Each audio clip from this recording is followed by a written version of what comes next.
All right, guys, what's going on? Welcome back to Everything College Bowl podcast. Today, me and Nick here, we do our preview and prediction for the Bahamas Bowl between the Buffalo Bulls and the Liberty Flames. Going down in Nassau, Bahamas, 11 a.m. early kick on Saturday, January 4th. Buffalo 2.5-point favorites. 50.5 is the total.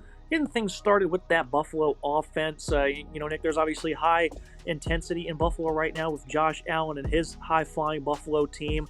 Which leads to this team being vastly underrated and not talked about at all in the city. But this is a team that looks pretty solid throughout the year, especially on offense. 29.1 points per game, led by a quarterback in C.J.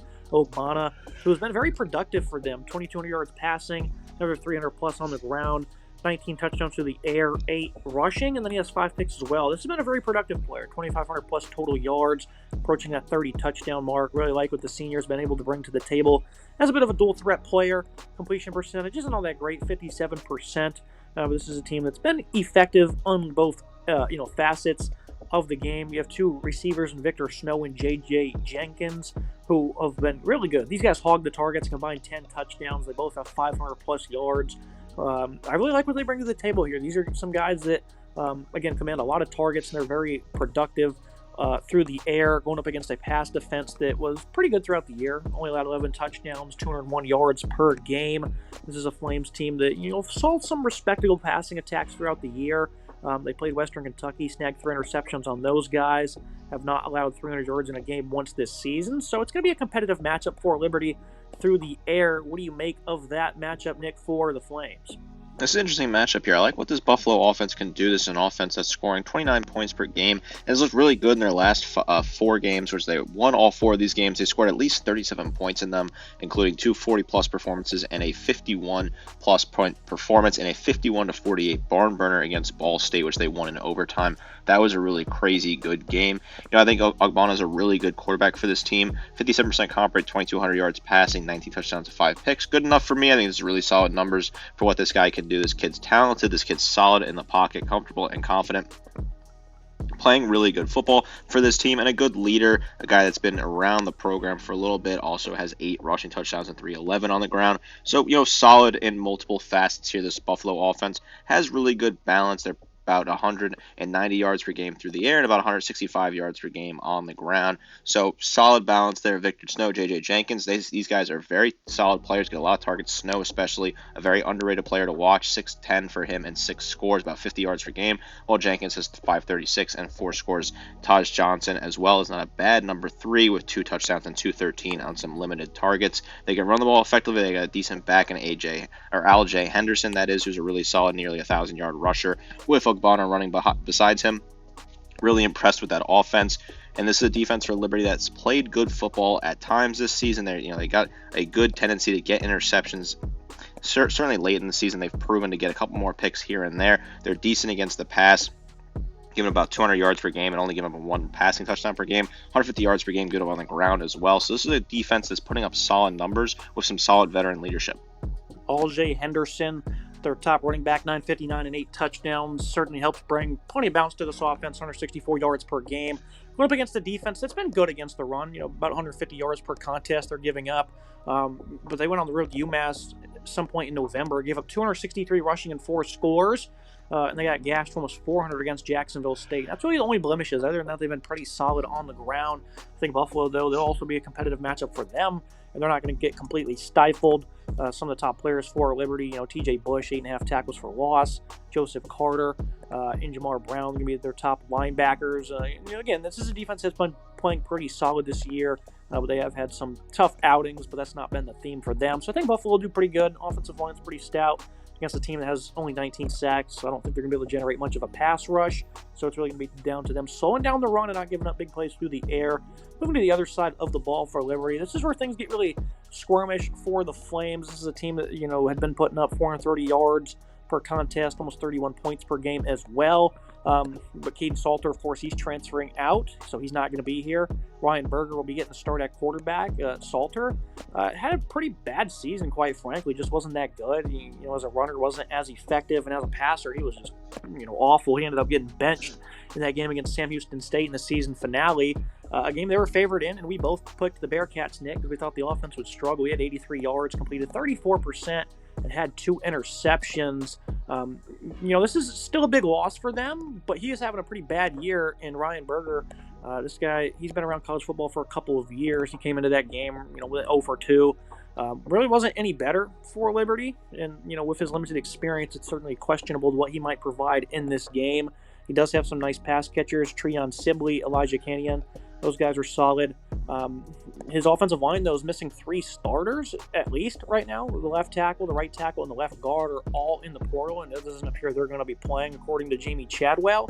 So it's going to be, a full-fledged rushing attack for Liberty. Nick Quentin Cooley's great, 1,200-plus yards, 13 touchdowns. And then Billy Lucas has 63 and 5 scores against a run defense for Buffalo that's been respectable. 145 yards per game allowed this year on average. A couple of 200-yard games early on in the season against tougher opponents. And this is a tougher opponent here, Nick. Do you think Liberty has enough to just dominate on the ground? I don't know if Liberty does have enough to dominate on the ground. I've been disappointed with this offense. And, early in the year, a lot of people, including myself, picked Liberty to go to the college football playoff despite having a very weak schedule, to be the Group of 5 representative because of the 2 players, Salter and Cooley, that were going to lead the way on the ground. Both of them are going to be key pieces of the offense. They have 20 combined touchdowns between the 2 of them, but Salter's 579 and 7 scores. A bit disappointing for him. Did not have a great season in the passer, 56% comp rate, 15 touchdowns, 6 interceptions, and below 1,900 yards passing. Salter's out. He goes to Colorado. Want to see what that looks like for him, certainly.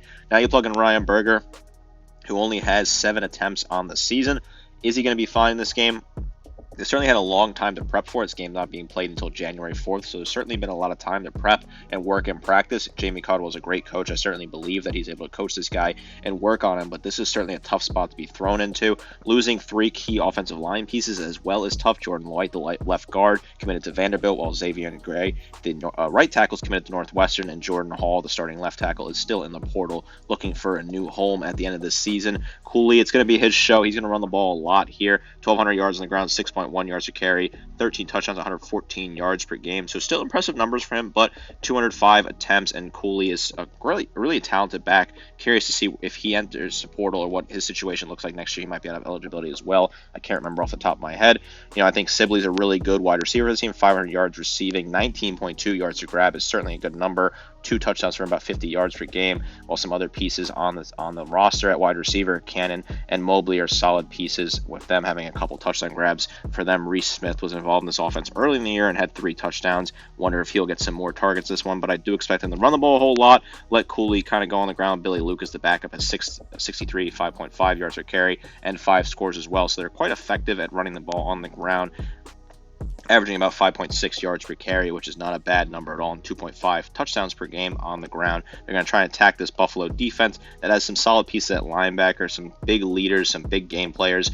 2 linebackers with over 140 total tackles are pretty impressive stats. Yeah, those are ridiculous numbers. I'll get to those in a second. The rest of the defensive numbers, 28 points per game, 100th almost in yards per game, isn't great, and they're 120th against the pass.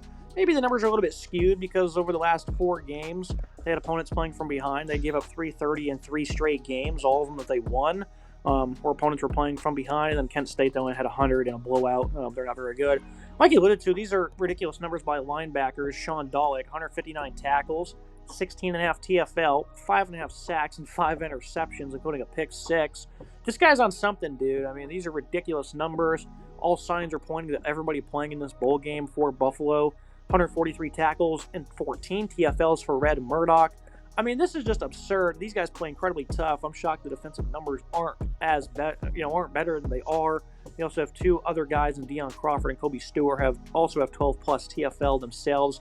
Lots of production here for this defense, Nick, and I think this is a good matchup against a watered-down offensive line and a team that has a quarterback who doesn't have much experience to his name. I think these guys are going to play with a lot of energy, and they should be in for a pretty stellar afternoon.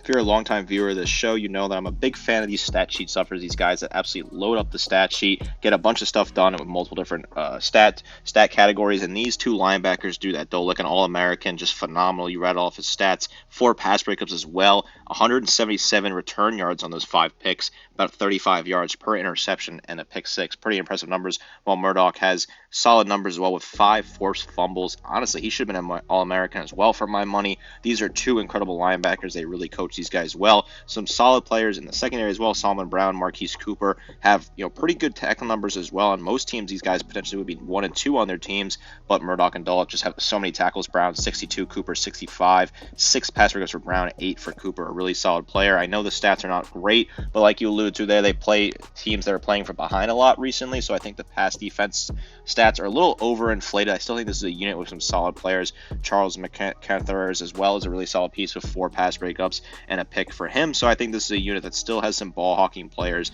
They like to get interceptions. They force turnovers. They're really good at that, and when you're playing against an inexperienced quarterback who has not played a whole lot of football, this could be a big opportunity for Buffalo to get a turnover or two. They also have a great safety in Solomon Brown as well. Moving to the final thoughts and the prediction, I think there's great juice here on Buffalo. I think Liberty is certainly possible. They just totally dominate this game on the ground, and maybe that'll lead to it being closer score. I just don't think this team is very good. I think their defense has been good throughout the year. I just don't think they're going to be playing with that much energy. I think this is just a free trip to the Bahamas, Nick, quite frankly. Buffalo with no transfers, nobody opting out, including all those guys on defense. I think they're going to play with high energy. I think it's going to be an incredibly tough day for Ryan Berger. And I think this offense for Buffalo, they're going to move the ball quite well with some nice balance. I see a blowout here in the Bahamas. I know bowl season doesn't really work like that. You don't typically get too many blowouts. So Liberty probably will make it competitive. I just don't think they, give a damn, quite frankly. And I think there's too many deficiencies to deal with across this roster. While, again, Buffalo, full hands on deck for them. And I think this defense, they're going to play lights out. Some of those guys we alluded to with their crazy numbers, this is going to mean something to them. I think Buffalo, they just care 100% more than Liberty does. So I think it's going to be a pretty lopsided score. Hammer the Buffalo spread. Yeah, I like Buffalo a lot in this game. This is a talented team that's playing really good football this year. I think they're really rallying around their first-year head coach in Pete Lembo. They won 8 games. That's a pretty impressive number after a disappointing 2023. No one's opting out. Everyone's playing. They seem to be committed, locked in. Big things are coming for Buffalo. I think this team's trending in the right direction in the MAC. I do think they're heading towards that level they were playing under Lance Leopold. They also previously won the Bahamas Bowl under Leopold in recent years. In 2019, they beat down Charlotte pretty big, a 31-9 win to kick off bowl season. I had Buffalo in that one, a good way to start off Bowl Mania. This game wraps up Bowl Mania towards the back end of the schedule. Another interesting fact about Liberty is that the 6th straight bowl game that they've played in since being at the FBS level. They were the 7th season, their first season as an FBS team. They barely missed a bowl game, going 6-6. But since that season, under Hugh Freeze and Jamie Caldwell, they've made 6 straight bowl games. They won their first 3, lost their last 2. Although last year's loss in the Fiesta Bowl was kind of a bit of one where you expected it. That was a tough matchup. They did lose the Boca Raton Bowl in 2022. I think they're going to lose this one as well, make it 3 straight. I'm just not really buying into this Liberty team. Don't really know what quarterback's going to look like. I worry about what the offense will be able to do. Cooley's going to get a lot of runs, obviously, but these linebackers are really good against the run for Buffalo. They've got great tackle numbers, and they can force fumbles as well as interceptions. I expect Buffalo to get some major turnovers, flip the field a lot, put themselves in good position, and get the job done and win this game. I like this a lot for the Bulls. I think it's a good matchup and a good way to wrap up Bowl Mania with a pretty interesting game going on in the Bahamas. That's going to be it for today's episode. Make sure you guys like, comment, subscribe. See you next time.